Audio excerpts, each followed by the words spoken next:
2024 के लोकसभा चुनाव को लेकर विपक्षी दलों ने अभी से तैयारियां शुरू कर दी हैं। दरअसल कल चुनावी रणनीतिकार प्रशांत किशोर से मुलाकात करने के बाद शरद पवार ने आज शाम 4 बजे दिल्ली में अपने घर पर विपक्षी दलों के नेताओं को न्योता दिया है। खास बात यह है कि कोरोना महामारी के बाद पहली बार विपक्षी पार्टियों के नेताओं की आमने सामने मुलाकात होने जा रही है। इस बैठक में फारूक अब्दुल्ला, यशवंत सिन्हा, पवन वर्मा, सुशील गुप्ता, डी राजा समेत कई बड़े नेता अलग अलग दलों शिरकत करेंगे।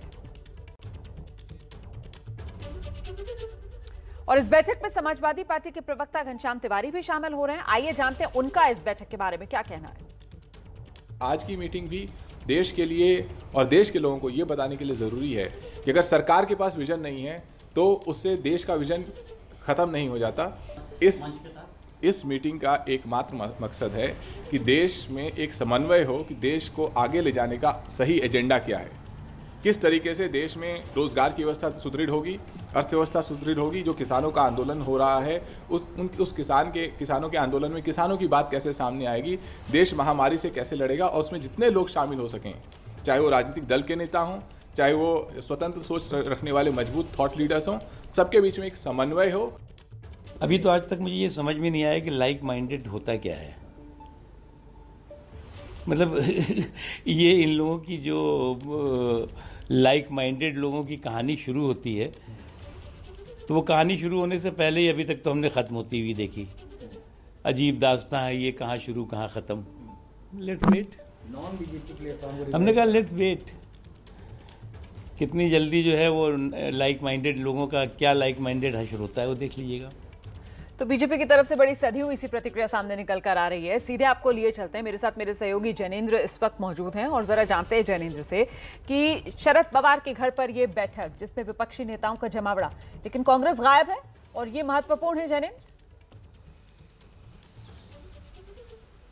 जैनेंद्र आवाज मिल रही है? सर बोल दीजिए ना, जब फोन ही नहीं है। जैनेंद्र से अभी संपर्क नहीं हो पाया, हमारा कनेक्ट करने की कोशिश कर रहे हैं। जैनेंद्र से जरा समझेंगे कि आखिरकार ये विपक्षी नेता जो शरद पवार के घर पर जुट रहे हैं, लेकिन महत्वपूर्ण यह हो जाता है कि कांग्रेस इन विपक्षी नेताओं के साथ मौजूद नहीं है। इसके मायने किस तरीके से समझे जाएं? यशवंत सिन्हा का मंच है, उसमें कांग्रेस के मनीष तिवारी और शत्रुघ्न सिन्हा भी जुड़े हुए हैं। उन्हें भी आमंत्रित किया गया था आज की बैठक के लिए, लेकिन वो दोनों निजी वजहों से आज की बैठक में मौजूद नहीं रहेंगे।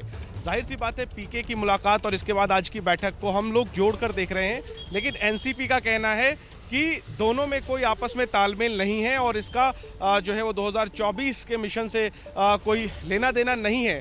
लेकिन जाहिर सी बात है, बचने की कोशिश जरूर कर रही है एनसीपी सीधे 2024 को लेकर कुछ कहने से या तीसरे मोर्चे की बात से, लेकिन कुल मिलाकर के सारी जो बातें हैं वो उसी दिशा में जाती हुई नजर आ रही हैं। कल पीके मिले शरद पवार से, दूसरी मुलाकात पिछले कुछ दिनों में, और इसके बाद आज उनके घर पर यशवंत सिन्हा के फोरम की बैठक जिसमें कि विपक्षी दलों के प्रतिनिधि इकट्ठे होंगे और वो चर्चा करेंगे। सवाल यही है कि तीसरे मोर्चे का नेतृत्व कौन करेगा आने वाले दिनों में, ममता बनर्जी या शरद पवार, क्योंकि जहां आयोजक ममता बनर्जी के पार्टी के हैं वहीं आवाज जो है वो शरद पवार का है। तो तमाम सवाल हैं जो इस सिलसिले से शुरू हुए हैं। चलिए आप नजर बनाए रखिए।